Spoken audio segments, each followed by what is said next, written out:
Мешіт мұнарасындағы қарғалар. Әңгіме. Биыл бір топ студент Карс қаласына оқуға түскен. Әрқайсысы әртүрлі мамандық иесі. Бұл қалаға келген соң олардың көңілі түсе қалмасы бар ма? Неге десеңіз, жатақханада студенттер тола көрінеді. Тек бірді-екілі орындар ғана бар. Алайда ол орындарға тіркелгендерден кімнің бағы жанса сол орналасады-мыс.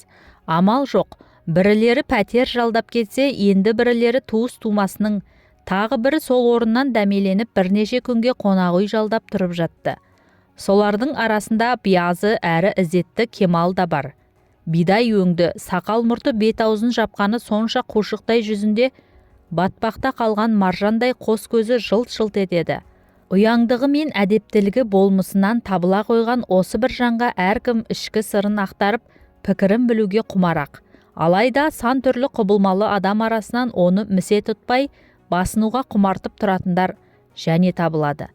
Қойын қалтасынан Құранын тастамаған Кемал қайда жүрсе де ернін жыбырлатып жүреді. Соған қарағанда сүре аяттарды іштен қайталайтын болса керек. Қонақ үйде 3 жігіт боп орналасты. Закир, Кемал және Забур. Түйдей құрдас болған Закир мен Кемал жалт-жұлт еткен әр дүниеге ауып кете беретін.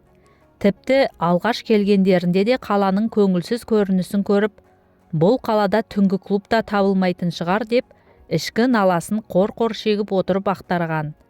Кемал ауылдастарының сан түрлі мінез-құлқын салқынқандылықпен қабылдаса да, басқа шара таба алмаған. Қолын бір сілтеп кетейін десе, олардан өзге танитын ешкімі жоқ. Амалсыз қонақ үйдің тар бөлмесінен балконға шығып, түнгі қаланың күзгі көрінісіне көз салып тұрған. Көз алдына түрлі-түрлі оқиғалар көлбеңдей оралады. Ауылының аспаны мен тастақ жері, анасының таңғы ас дайындап жатқандағы бейнесі, іні қарындастарының улап-шулап анасының етегіне оратыла бергені, өзінің енжар ғана кітап құшақтап жатып ұйықтап, содан соң мысықтай керіліп созылғаны, бәрі де көз алдында. Әкесі қара мұртын сипап қойып, камазын оталдыра алмай, дөңгелектерді бір тебе автобус аялдамасына кеткені де қазіргідегідей. Ата-анасы шаруа адамдары, қолдан келгенше шиттей бала-шағаны асырап бағып жатыр. Десе де қарызға көміліп қалғандары тағы бар. Кемал оқу-оқымай бір жақтарына шығысам десе де, шешесі қояр да қоймай, жоқ балам, сенің оқуың керек деп, бұны міне оқуға да түсірген. Шешесі діншіл.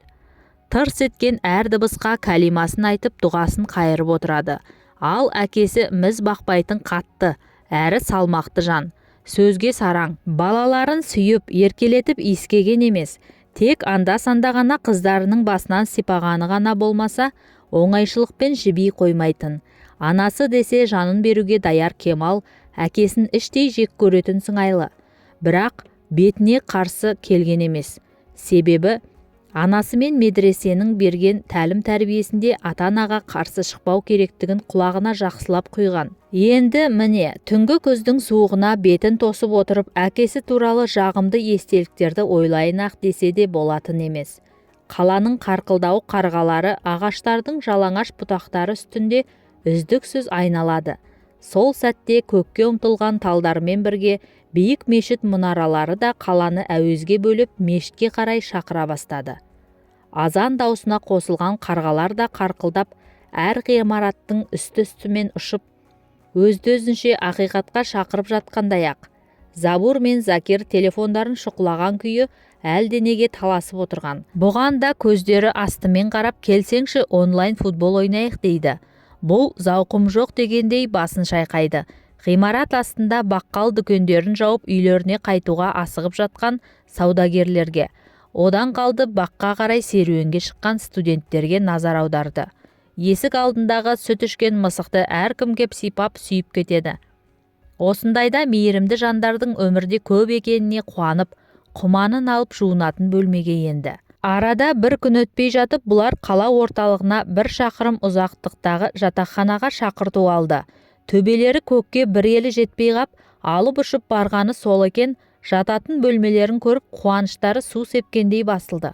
Тар, сәуле түспейтін терезесіз бөлмеде 4 студенттің төсегі тұр. Ортада бір кісілік қана жол. Бөлмені көріп көңілдері бір түссе, Қастарындағы көршісін көріп екінші рет тағы түсті. Бұйра басты, ұзын бойлы, қара торы, жүзі суықтау келген ирандық Әнес те бұларды жатсынып жақтырмай отыр. Әншейінде айналасын басына көтеріп қарқылдап күліп боқтап сөйлейтін Закирді де оның мысы басып тұрса керек. Өз-өзінен именшіктеп абайлап қозғалақтап қалды. Бірақ іштей өзді-өзін ол біреу біз үшеуміз деп шұбатып та қояды. Не керек, үшеуі осы бір бөлмеге жоқтан бар жақсы деп амалсыз үйренісе бастады. Тек есікті жапқанда қараңғы қапаста қалғандайсың демесең, ұйықтап кетсең түк болмағандай оянасың. Тәспісін көтеріп намазханаға одан қалды оқу залын жолғып жүрген Кемал әлдекіммен жақын танысып ішін ашып сырласқан емес. Өзі секілді студенттердің арасында сондай жастар да бар. Соның бірі Сезан. Ол да қолына кітап ұстап алады да университетке кетіп дәріске қатысып келіп, жатақханадағы оқу залына қайта кіріп кетіп, кешкі асқа төменге түседі-ау демесең, түнге дейін кітап пен қағазға шұқшиып отырады да қояды. Күнде осылай. Арасында самарқау жұртпен бас изесіп амандасып қалмаса, шүйіркелесетіндей ешкіммен еш жұмысы жоқ. Көңілді кештерден оның қарасын мүлдем көрмейсің.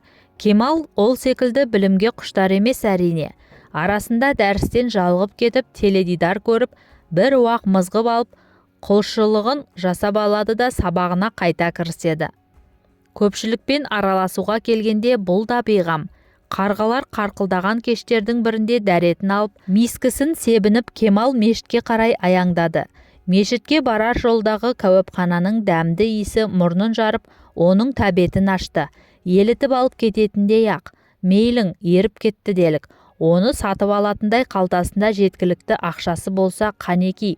Ашық мешіт ауласында дәретін алып шығып кіріп жүрген қараң-құраңдаған егде кісілер. Мешіт ауласын айналшықтап жыртық күртешең, жаураған саусақтарын аямай тиын салғыш тостақ ұстаған қайыршы әркімге жалынышты қарайды. Бірақ көзінің ар жағында берсең бер, бермесең одан ары дегендей тәкаппарлықтың нышаны да көрінер-көрінбес білініп қалады. Қайыршының айналасын айналсоқтаған ит те жан-жағына жалынышты көз тастайды.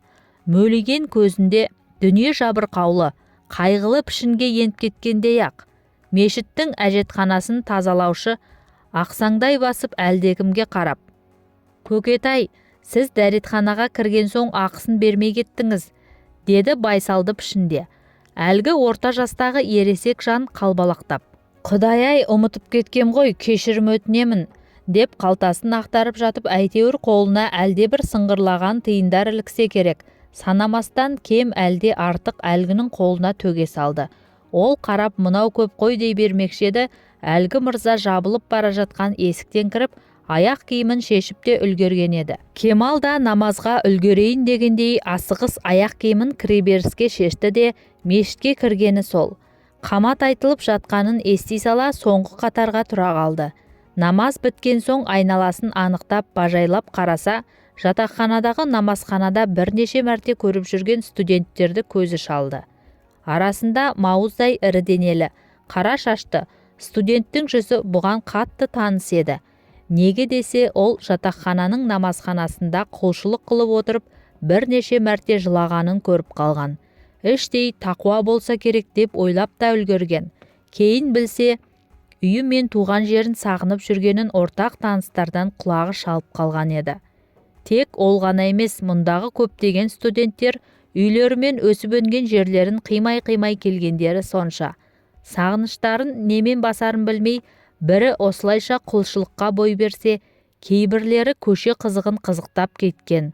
Жатақханадағы бөлмесіне сүлдерін сүйретіп амалсыз кіргенде әлгі Әнес бұны кіреберістен ақ қарсы алып: «Оу, қыраным, жүр, 100 грамнан тартып жібермедік пе?» деді көзін қысып. Әлгі екі жолдасы да бұған жымың-жымың етеді.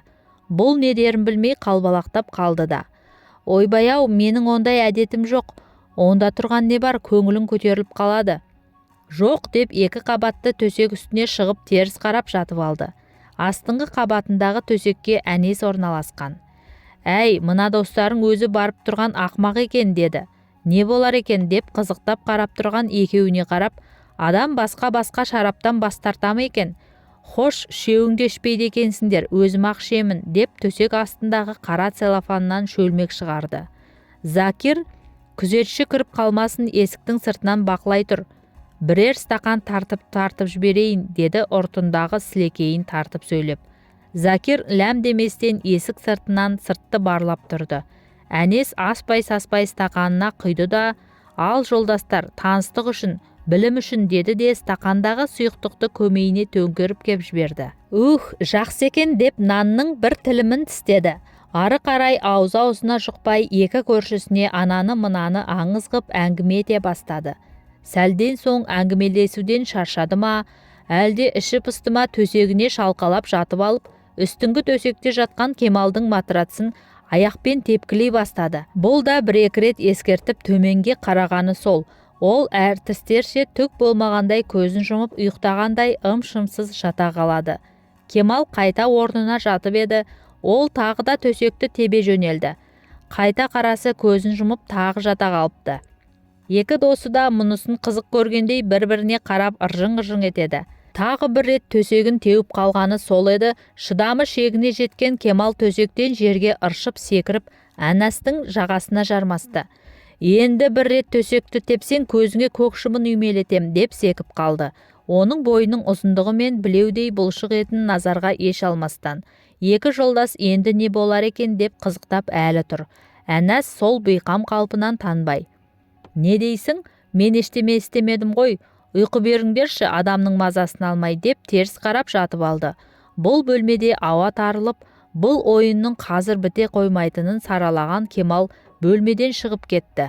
Есікті тарс шапқанында үшеуінің ішек-сілесі қатып жатқан күлкілері жаңғырып тұрды. Намазханаға кірді. Іші сызға бөккен қабырғалар мен еденнен көне дымқыл жағымсыз иіс шығады. Бірақ алғаш иіскегенде танауы жыбырлаушы еді. Енді үйреніп ақ кеткендей. Кітап сөрелерінде тұрған Құран кітаптарын оқуға қанша тырысқанымен шашыраған ойы бір ретке келмей-ақ қойды. Терезеден қалаға қарады. Көше жолдары жол шамдарының қоңыр сәулесіне боялып жатыр. Жүгірген қаңғыбас иттер әлденеден қашып, я қуып бара жатыр. Жарым сағаттай отырған соң ұйықтауға бел байлап бөлмеге кірген бет еді. Әлгі екі жолдас бұған қарап: «Анау араққа қызып алған соң жын ұрғандай сені іздеп кетті. Ашуланғаны сонша бақырып-шақырып қабырғаны төмпештеп қояр емес. Қазір ваннада. Тағы да біраз жүріп айналып келгенің жөн болады-ау. Ұйықтап қалсын», деді олар бұған жандары ашығансып. Бұл да кіреберісте аз-кем аялдап, соң бұрылып бөлмеден шығып кетті. Төбелесіп немесе сыйыспай жатақханадан айырылып қалса қайда барып тұратынын іштей топшылайды. Пәтерлер болса удай қымбат. Енді не істесін? Жоғарғы қабаттағы оқу залына барып отырды. Кітап оқып, ертеңгі дәріске дайындалғандай болды. Жан-жағына қараса, студенттер бірінен соң бірі орындарына тарап жатыр. Әлгі мешітте жолықтырған мауыздай жігіт қана қалды. Балконға шыққан ол, темекісін тұтатып қаланың жасқаншақ шамдарын тамашалай бастады. Бұл да балконға шығып қасына келді де: «Сен темекі шегетін бе едің?» «Бүгін бастадым. Есімім Кемал болады». «Гөкче, не себеп болды?» «Бала күнімнен бері үйден ұзап көрмеген қарақан басым мына қалаға тап болып, өзімді қоярға жер таппай жүрмін». «Сонда да темекіні бекерақ бастаған екенсің. Мұндағы жігіттердің көбі осында келген соң бастап кетті. Абайламасаңдар бұл қала бәрімізді жұтып қоюы мүмкін. Мына нысандар жарығын жұтып тұрған түн мен ызғар сияқты ма? Енді қайтпек керек. Ол үшін мешіт бар ғой, жан тәнімізді сонда қорғай аламыз. Біз үлкен өмірге енді адым аттаған студенттерміз. Алғашқы адымымыз түзу болмаса, кейінгісінің оңалуы екі талай. Мен де өзімнің жұтылып бара жатқанымды сезем. Сенсең де, сенбесең де, тіпті өзіме не керектігін де білмеймін». Ол темекісін күл салғышқа мыжғылады да, жүрегім қысылады. Үйден ұзап кету деген қасірет екен. Өзімді алып мұхитта қалған жалғыз жаңқадай сезінемін. Карс қаласының күзі қыс сияқты суық екен. Маған қыстық күртке алу керек. Сен алдың ба? Менде тіпті тағдырдың суығына жылу боларлық ештеме жоқ. Кемал имамға ұйып ақшам намазын оқып болған соң жұртқа ілесіп тәспі тарта бастады. Имам бет бұрған қабырғадағы ою-өрнектерге, айналасындағы сәулет өнеріне, доғал күмбездің биіктігіне көз салды. Осы бір өрнектердің арғы жағында беймәлім бір әлем бар секілді. Сонда небір алып батырлармен, ғалымдармен жүздесіп, сол әлемнен өзгенің рухын жауратпайтын шамшырақ алып келетіндей болады да тұрады. Мешіттен шыққанда күмбез үстін торауылдап жүрген түн түстес қарғалар бұның иығына саңғырып кетті. Тітіркеніп барып қалтасындағы қағаз майлықпен саңғырықты сүртіп алып қоқысқа тастады. Аспанға қараса шегі жоқтай түпсіз терең, құдды мешіт күмбезіндей. Аспандағы жымың еткен бірең-сараң жұлдыздар мен шашылған бұлттардың қанталаған бауыры сол бір мешіттің ою-өрнектеріндей боп көрінеді. Ойларына оратылып келе жатып, саябақ шетінде жалғыздан жалғыз бүрісіп отырған әнесті көрді. Бұны көре салысымен ол: «Жолаушы жолдас, серік болмас па екенсің?» деп отырған орындығының тұсын нұсқады.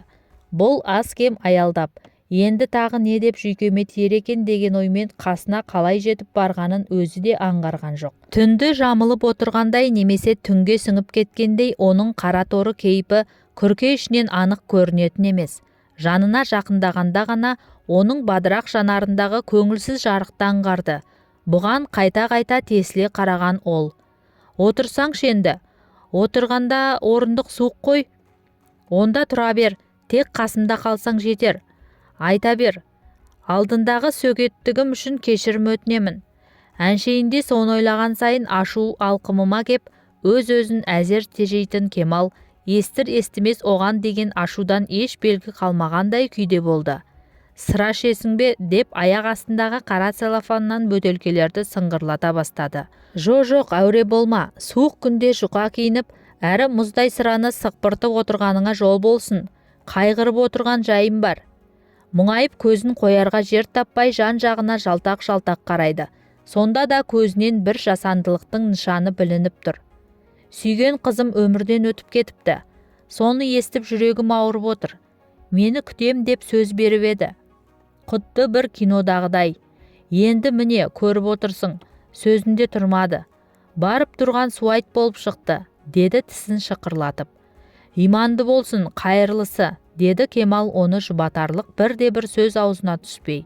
Әнес бұған не шатып тұрсың дегендей жалт қарады. Көзінде ашу жарқ етті де артынан өзге бір ой ертіп әкетсе керек. Жанарының тоңы жіби бастады. «Сен түсінбейсің, Кемал. Себебі сен сүйіп көрмегенсің. Сен тоңқайып тұрып құлшылық қылғаннан басқа не білетін едің? Өмір сен ойлағандай емес. Анау мешіттің ішінен бері қарай шық. Оның ішінде қамалып отыра берме.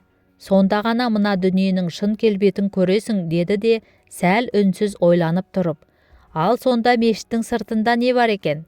Бәсе не бар?» деп ол өзіме сауал қойды. Әлгінден бері оны ұйып тыңдап тұрған Кемал суықта болса орындыққа отырды, кекілін сипап қойып: «Мешіттің сыртында не бар? Не бар? Қарғалар бар».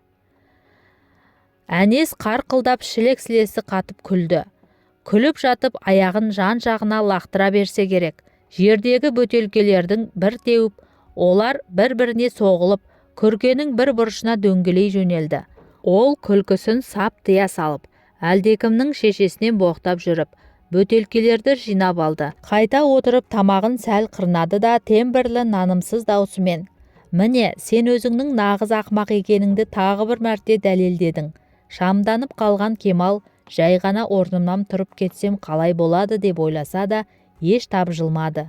Мен ол қыздың сұлулығына қайран қалушы едім. Біздің қалада оған тең келерлік сұлу аруды көргем жоқ. Қош ираңдық қалыңдық. Ерте ме кеш пе мен қасыңа ораламын, деді сандырақтап.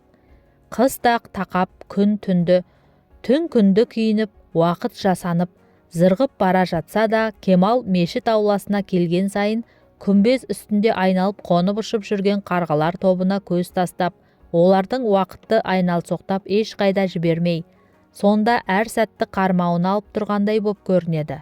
Бөлмедегі көршілердің түр-түрлі мінездері мен жалпы бұл қаланың тұрғындарына көңілі толмаған ол жанына дауа іздеп мешітке оралатын. Алайда уақыт өте келе сырттағы жалт-жұлт еткен шаһардың көңіл күйді қытықтағы шам жарықтары оны әлдеқайда шақырып тұратын.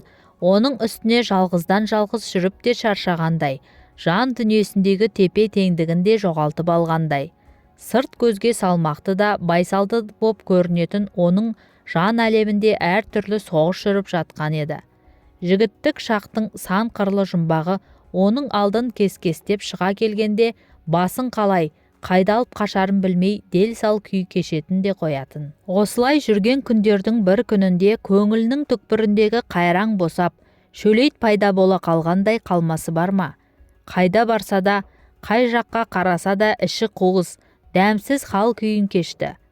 Әрі күн өткен сайын студенттердің көпшілігі жиналып алып, есік алдында, балконда темекілерін түтіндетіп тұрғанын көргенде іштей қызығып та қалатын. Кейін ол ойынан қашқақтаса да алдына көлбеңдеп тұрып ала беретін. Осылай күннен күнге санасына әлгі ой тамшылай ақыры тасқынға айналды. Ешкімге айтпай тығылып темекінің дүкеннен бір данасын алды да жатақхананың бір шетіне жасырын шегіп көрді. Жөтеліп жөткірінді, қиналды. Енді шекпеспін деп қайрылмай кетіп еді. Бірнеше күннен соң қолына қайта алып, сол бұрышта түтіндетіп тұрғанында сөзімнің салмағы жоқ болғаныма деп өзін жігерсіз сезінген.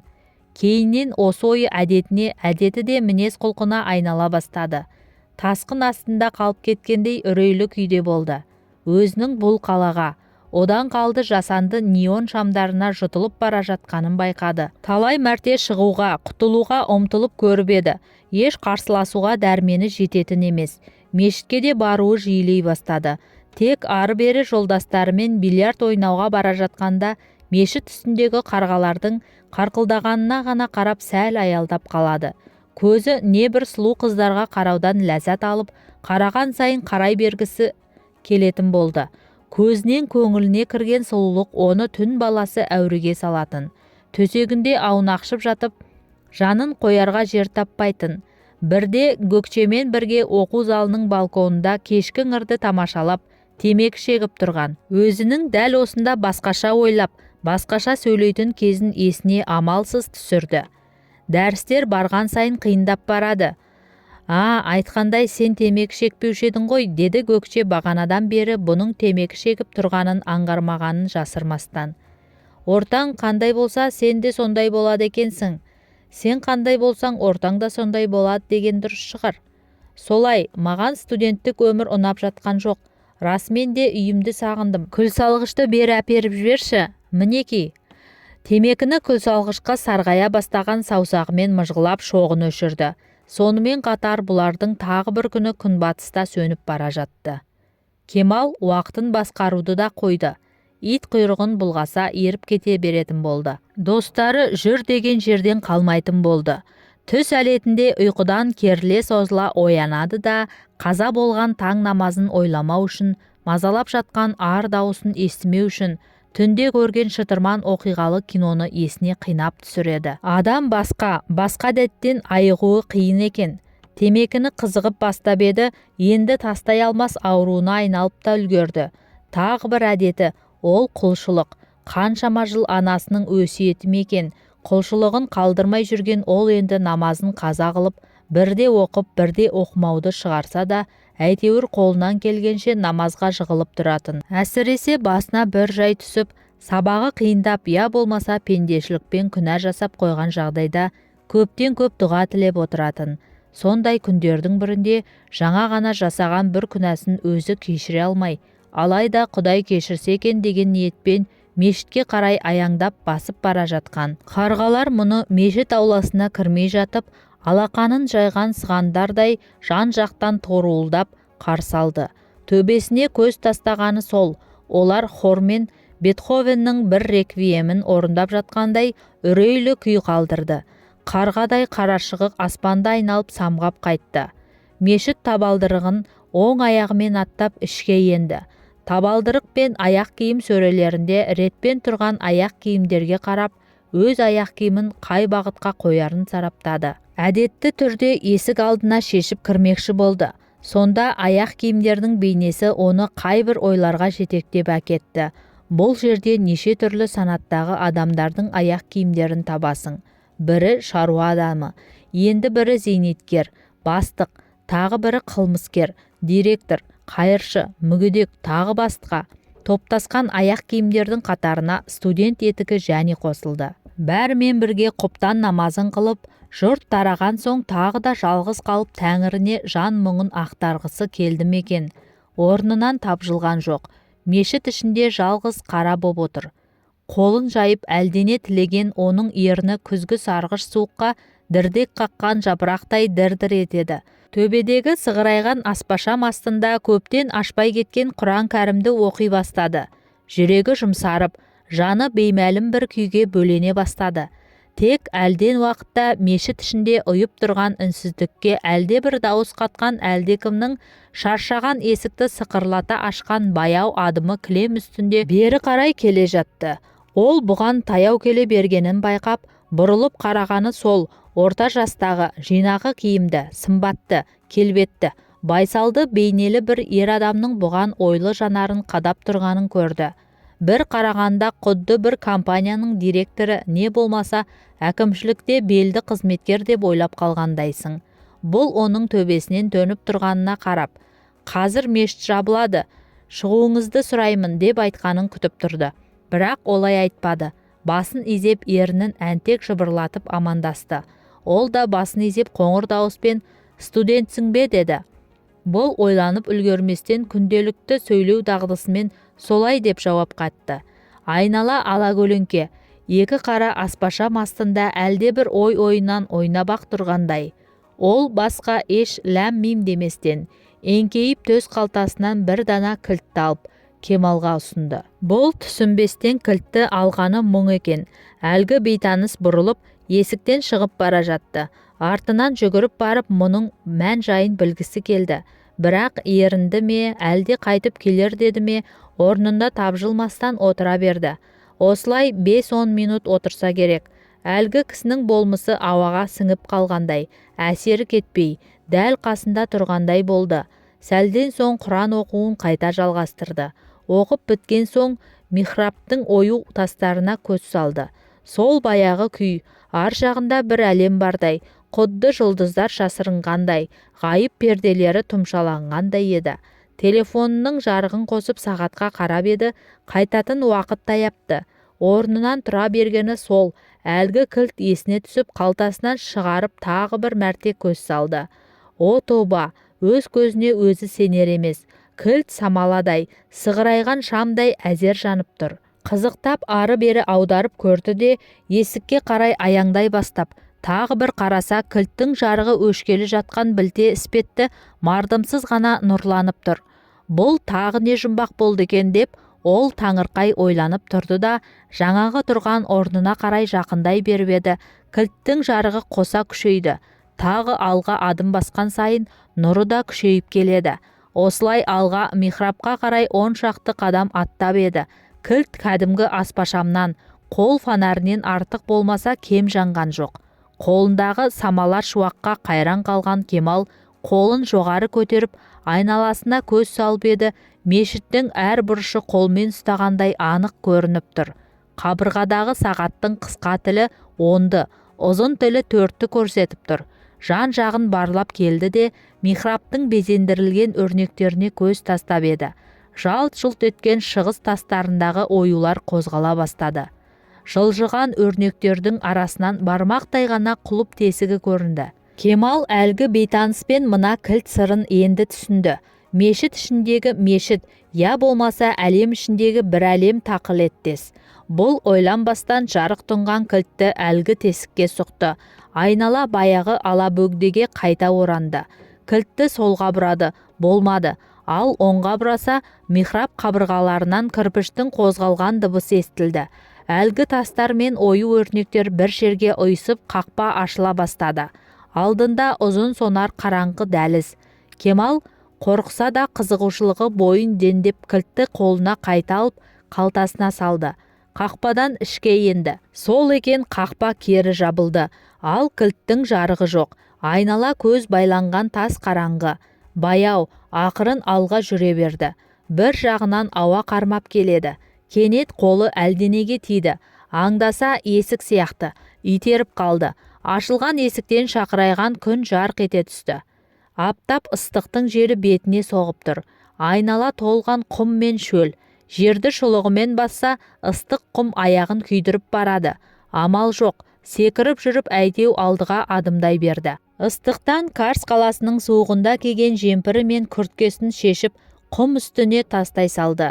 Шай қайнар уақыт жүрді ме жүрмеді ме, алдынан керуен кезікті. Түйелер үстіне артқан жүкте есеп жоқ. Қараң-құраңдаған керуен басын кербез, тәкаппар бірі бастап келеді. Қасында қолшатыр ұстаған қосшылар жүр. Кемал оны патшаға ұқсатты. Ол бұны байқап биіктен бажырая менсінбей қарады. Айналасындағы күзетшілері мен көмекшілеріне көзін қысқаны мұң екен. Олар демде бұның жағасына жармасты да, аяғын аспанға келтіре көтеріп алып, патша алдына алып келді. Көз қиығымен суық қараған патша: «Әй бейтаныс, қайда бара жатырсың?» деді. Бұл үшін әлдеқашан әлдеқандай шешім шығарып қойған дауыспен. Кемал қорыққан бәсең үнмен: «Адасып жүрген мен бейбақтың жанын қия көріңіз. Рас, қайда тап болғанымды өзім де білмеймін. Сен менің кім екенімді білесің бе?» «Айтып тұрмын ғой, мен ештеңе білмеймін». «О сормаңдай сорлы, жындымын деші, беріңдер мына жындыға бір кебіс. Түйенің біріне мінгізіп, аяқ қолын матап байлаңдар. Сарайға барған соң кесімін шығарамыз». Әлгі жауынгерлері патша сөзіне ләппайлап, бұйрықты орындай жөнелді. Осылайша Кемал белгісіз мекенде, белгісіз жандармен беймәлім сапарға аттанып кетті. Күні түні керуен көш үздіксіз жүрді. Кемал қаталап шөлдеп, қарны қабырғасына жабысқанда ғана болар болмас сусын мен нан ғана берген патша әскері не керек, өлтіріп алмай ертіп келеді. Ал өздері аста төк дастархан жайып, білектерін сыбанып түр-түрлі асты асап жатқанда, бұның сілекейі шұбырып, асқазаны ұлып бір шетте қарап қалады. Әйтіп-бүйтіп керуен қалаған жеріне де жетті-ау. Көз тоймас сұлу сарай, қол бұлғаған ғашықтай алдарынан күтіп алды. Сарайдың іші сырты алтын, жақұттармен безендірілген. Қалғаны іске сатын әлгі тойымсыз патша сарайына кіре салып, Кемалды қасына шақыртып алды. «Ақыры ештеме білмейтін жынды екенсің. Менің патшалығымды көр, қалағаныңша ішіп же. Сөйтіп 2 күннен соң жолыңа аттан. Сені өлім жазасына қияр ем, бірақ бүгін оған көңілім ауып тұрған жоқ. Әлде қия салсам бекен?» деп ойланып қалды да, «Әй жоқ, зауқым болмай тұр. Одан да менің қандай, кім екеніме тәнті бол. Және жұртқа мақта. Осыны 2 күндік басыңа қонған бақ деп білгейсің. Кейін көрген білгеніңнің бәріне мен жайлы жағымды хабар тарат. Барлық әлем менің қандай ұлы екенімді білсін. Әйтпесе қайта тауып алып шыбын жаныңның апшысын қуыратын болам. Олай болса келістік. Әй би төрелер, қолбасшы мен күзеттегілер, 2 күн бойы мына бір әпенденің жарайдау деген барлық сандырағын іске асырыңдар» деп ол жан жағына тапсырма берді де, алтын жалатылған есігі бар жатын бөлмеге енді. Әлден уақыттан соң қатты ұйқы қорлы бүткіл сарайды жаңғырып жатты. Ойламаған жерден бұл үшін бұндай кесім шығарған патшаның шешіміне қайран қалған Кемал алдында иіліп тұрған барша құл мен күнге нендей қалауын айтарын білмей қалбалақтап қалды. Бұндайда ақыл мен жүректен бұрын асқазан пысығырақ болса керек. «Дәмді етпен ең тәтті шырын әкеліңдерші» деп тілегін жеткізгені сол. Барлығы жан жаққа зыта жөнеліп, бие сауым уақыт ішінде қалауы орындалып, оны үлкен қонақ бөлмесіндегі ою өрнектей жайылған дастарханға шақырды. Неше түрлі дәмді асты асап жеп, тауысып қоярмын деген ол. Астаудың шетіндегі еттен шұқып, ананы мұнаны түртіп жеген соң-ақ қалай тойып қалғанын түсінбеді де. Жаңа ғана түйе жұтып қоятындай арыны зым-зия жоқ. Тамақ ішіп боласап есіктен небір сұлулар мен аспапта ойнатын музыканттар қоса кіріп, шығыс сазын ойната бастады. Даңғаза әнге билеген бишілерге тамсанып қарап отырған бұның бірнеше күндік шаршауы енді шығып, ұйқы қыса бастады. Әлгі мың бұралған бишілер жұмыла бастаған кірпігі ар жағында сағым секілді бұлдырап барып жоғалды. Оянса құс төсекте, Мамық жастықта, кең бөлмеде шалқасынан жатыр. Селт ете қалып орнынан атып тұрды. Бұның барлығы түс емес пе деп ойлап үлгерді. Закир, Забур, Әнес қайда дегендей жан-жағына қарап оларды іздейді. Бұның бәрі түс шығар деген соқыр үміт. Осы үмітпен терезеге жақындады. Жоқ, сарай сыртында жұрт базар маңын торуылдап сауда-саттық жасап жатқанын, түрлі ойындар ойнап жатқан цирк артистерін, топты жарып төрт еңгезердей екі иығына екі кісі отырғандай мауыздай жігіттердің патшаны таққа көтеріп әлде қайда апара жатқанын көрді. Ішін бір суық үрей қарып өтті. Бұған 2 күн бойы қалағанын беріп алып, ақыры өлтіріп тынбасына кім кепіл? Осыны ойлағанда жүрегі қысылып кетті. Бөлмесінің есігінен сыртқа аттап басқаны сол-ақ екен. Аяғын жерге тигізбей жатып, мамық шәркені аяғына төсей қалған малайларды көрді. Үстіне жібектен шәлі жауып, таңғы асқа баруын өтінді. Таңғы астан шыққан соң патша алдына шақырылды. Ал, дуана, қалай көңілің мен қарының тоқ па? Еш шағымың жоқ па? Жоқ, тақсыр. Ие, дұрыс. Мен деген патшамын. Кез келген бұйрығым мен әмірім екі айтылмай орындалады. Қорықпа, қалағаныңды айт. Құмарыңды басам десең сұлу қыздар да табылады. Әлде қызық үшін құмар ойнайсың ба? Не болмаса шарап ішесің бе? Масайып ап, шаттанатын боласың. Қаласаң жатып алда күн-түн демей ұйықта. Жоқ, хан ием, деді бұл иіліп тұрып. Мен біраз шаһарды аралап қайтсам деп едім, деді. Оның жөн екен. Менің қаһарымның қандай болатынына да куә болмақсың демек. Хош, бар. Ол сарайдан шыққан соң шаһардың саябағын, гүлзарын аралап жалғыздан жалғыз серуен құрып қайтты. Ханның айналасындағы нысандардағы тұрғындар қам қайғысыз бейқам. Ал шаһар шетіндегі жұрттың жағдайы мүшкіл. Кілең жендеттер таяқтап сабап жатыр. Бар тапқан таянған малын барымташылар қанап тонап, одан қалды патша әскері салық қып жинап, бермесе тартып алып жатыр. Үкіметке қарсы келгендерді дарға асады екен. Ол аздай найзаға шаншулы тұрған шабылған бастарды көргенде жүрегі айнып құсып та жіберді. Шәр сыртын аштық пен қайғы, ішім болса күнә мен азғындық жайлағанына көзі жетті. Батпақ, қи аралас сорапта шалынып, сүрініп келе жатқан Кемал айналасындағы болып жатқан жан түршігерлік жәйттерге үрікті, қорықты. Жол шетінде қолын көкке көтеріп алып, зар айтып жатқан тіленшінің азасына құлақ асты. О жаратқан, бізге бәз баяғы патшамызды қайтара көр, бізге ескі патшаны кері қайтар, деп жан даусы жарияға естіліп жатты. Құлағы елең ете қалған Кемал, сонда бұл патшалықта басқа патша болған-ау деп қайран қалып, әлгі тіленшінің қасына жуықтап келді. Бұрынғы патшаларың кім? Ол жайында айтып берші, деді. Оны патшалардың патшасы бізге бақ қылып жіберген. Ол еліне жанашыр тұлға болған, кедей кепшікке қарасқан, жетім мен жесірге қамқорлықта табылатын, әділет таразысын тең ұстап, халқы не жесе соны жеп, жұрты не кисе соны киетін. Оның құрған заңы баршаға тең еді. Бай манап, кедей кепшік деп ешкімді бөлген емес. Ол барда айналамызда махаббат пен мейірім бар еді. Мұнда мамыражай, шуақты жылдарға толы ұзақ көктем болды. Бейбітшілік орнаған сол заман еді. Міне, өзің көріп тұрғандай келмеске кеткен. Бүгінде айналаны аштық пен қаһар жайлап, өлім мен үрей дендеп алды. Ал ол патша қайда? Ол зынданда. Не өлі, не тірі екені белгісіз. О құдайым, бізге бәз баяғы патшамызды қайтара көр, жалынайын деп зарлап, жылаған күйі кете берді. Кемал жауапсыз сауалдарға көміліп, орнынан тапжылмай тұрды да қойды. Бәріне көзі жеткен соң патшаға бас кеспек болса да тіл кеспек жоқ деп ақиқатты бұқпай айтпақшы болды. Алайда жеме-жемге келгенде бер жақтағы өмірін, ата-анасын ойлап, үнсіз қалғанды жөн санады. Қалай екен менің патшалығым деген сұрағына, бұндай әділ хан мен бұндай қайырымды қала жұртын көрген емеспін деп жауап қатты да, іштей бәлесінен аулақ тезірек қайтайын деп кетуге асықты. Осылайша тағы да бір күн аста төк аспан көңілді ду-думанға шалқып отырып, келесі күні ханның әмірімен жолға шығатын болды.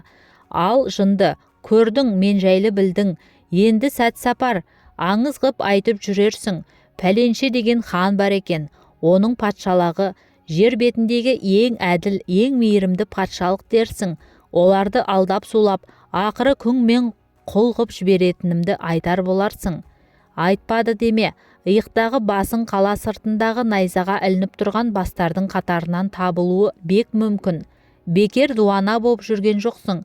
Саған тапсырма, мен жайында ел кезіп, жер кезіп жақсы ақпарат жай. Ләппай тақсыр, әміріңізге құлдық ұрдым, деді еңкейген күйі артқа шегініп бара жатып, кетуге асыққан күйі. Ал енді бар бейбақ. Бұл сарайдан кеткенде түйген жалғыз бір ойы, мұндай даңдайсыған жандарды қалай ғана жер көтеріп жүреді екен. Ол жайында өліп кетсе де жақсы ақпарат тарата қоймас. Керісінше бұндайларға қарсы шығып, әділдікке жетсе, тым болмаса сол әділдік жолында әрекет ететін ерік жігерге ие болса, соның өзі бұл үшін үлкен олжа. Алайда ондай батылдық әзірге бұда қайдан болсын. Өз басын әрең көтерген кезбеге айналып барады. Ол аздай қайда бара жатқаны беймәлім. Адасып хан айтпақшы жынды адамша шөл даланы айналсоқтап жүргені тағы бар. Жаһанданған мына заманда орта ғасырға тап болғанына әлі де сене алар емес. Патша берген бір тостақ су да таусылды.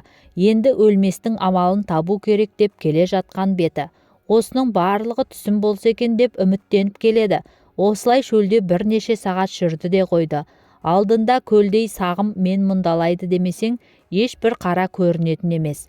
Әлден уақытта аш жалаңаш бір қайыршыны кезіктіргенде жол сұрармын деп қуанып кетті.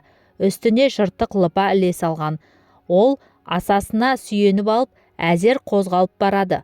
Кемалды көрген ол сығырайған көзін одан бетер сығырайтып: «Әй жолаушы жолдас, су бар ма су?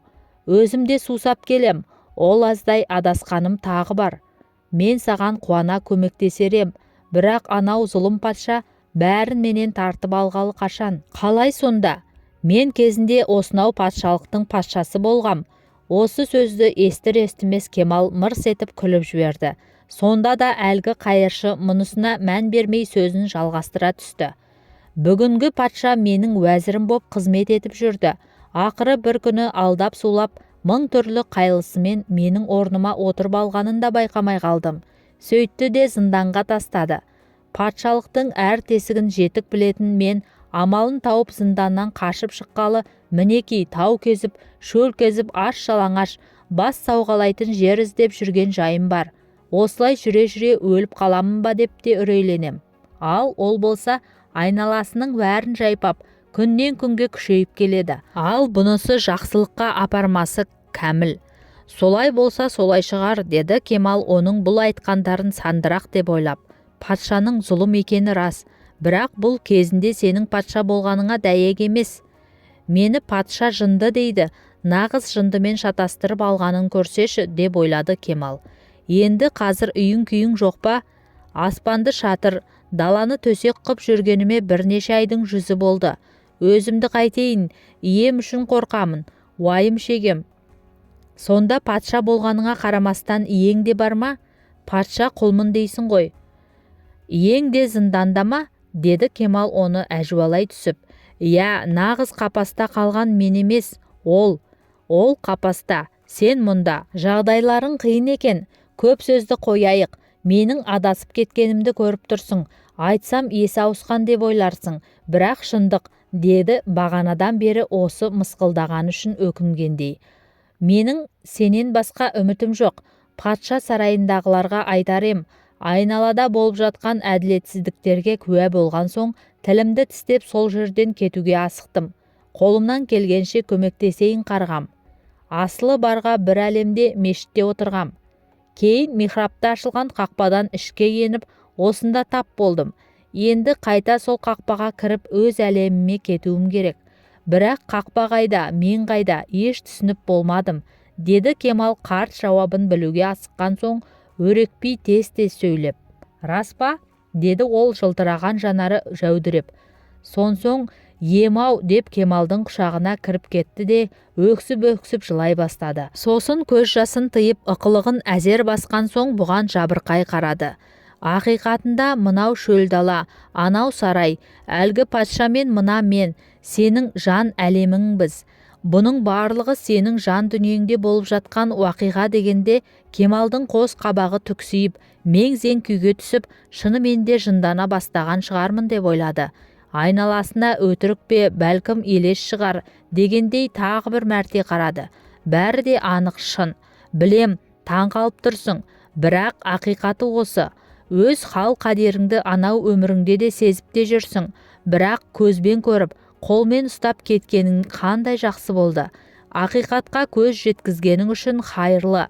Ал мен сенің арыңмын дегенде Кемал оның бейшара, мүшкіл, жыртық кебін киген, қартайған аурушаң халіне тағы бір рет төменнен жоғары қарай көз жүгіртіп өтті. Ал анау патша, ол сенің құлқының. Енді ойлай бер, жан дүниеңді кім билеп жатқанын.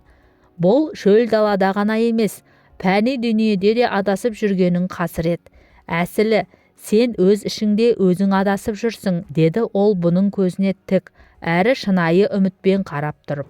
Бұл әлі түк түсінбегендей дел сал халде, тіл қатуға дәрменсіз, үстінен біреу мұздай су құйып-ақ жібергендей.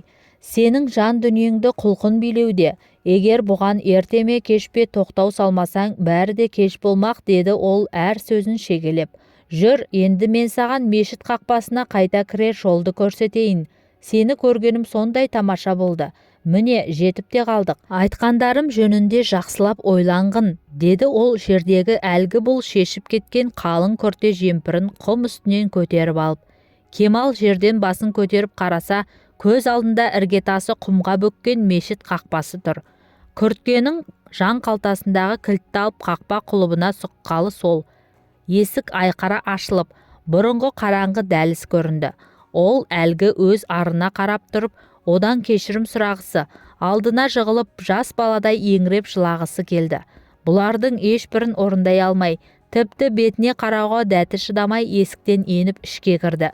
Жабылып бара жатқан есіктің ар жағынан арының «Құлқыныңа құл болма» деген жан даусы құлағына талып жетті. Мешітке кірген соң кілті жап-жарық болып баяғыша жанып тұр. Михраптан алыстаған сайын жарғы бәсеңдей түсті. Орнына кеп отырған соң басынан өткен оқиғаның ғибратына терең үңілді. Қабырғадағы сағатқа қарап еді, 22 сағат 22 минут, яғни қаншама күндік саяхаттан оралған соңда 2 минут өтпеген. Бір уақта таныс адым бұған қарай баяу жақындап келе жатқанын аңғарды. Қараса, төбесіне төніп тұрған баяғы сол кілт берген бейтаныс мырза. Қолын бұған созып тұр. Бұл да оның ымын ұққандай қолындағы кілтін қайтарып берді. Ол кілтті алып төс қалтасына салып, баяу адымдарымен мешіттен сыртқа шығып кетті. Бұл аң-таң, қыдыр ма, қызыр ма, әулие әмбие ме, Құдай біледі. Бірақ басынан өткен мына оқиға оны бей-жай қалдырмағаны анық. Сәлден соң мешіт қызметкері болса керек. Кешіріңіз, мешітті жабуымыз керек еді, деді бұған қараңғыдан ашылған есік тұтқасын ұстап тұрған кісі дауыстап. Шығып бара жатырмын, деді де михраптың ою өрнекті, әбзелденген тасты қабырғасына тағы бір көз тастады. Қарғалар мешіт мұнарасын торуылдап ары-бері ұшып қонып, қарқылдап жүр. Жол үстінде бірең-сараң көліктер тас жолды кесіп бара жатқан қаңғыбас итті қаға жаздап, дабыл қағып өтіп барады. Ит те құйрығын артқы аяқ арасына жиырып, Кемал қасына жете бере тамақ берер ме дегендей жәутеңдей қарайды. Көше шамдары Кемалдың баяғыша көңілін түрлі күйге түсіріп, әлде бір сағыныш сезімін оятуда. Аяқ астында шашылған бөтелкелерді бір шетке теуіп қойып, өзінің шашылған ойларын бір ретке келтіре алмай, аяңдап келеді. Ішкі ар даусы, құлқынға құл болма деп әлі жаңғырып тұрғандай. Әңгіме авторы Нұрбек Нұржанұлы. Мешіт мұнарасындағы қарғалар. Әңгіме ұнаса лайк басып, достарыңызбен бөлісіп, арнама тіркеліп қолдау білдіріп кетіңіздер. Назарларыңызға рахмет.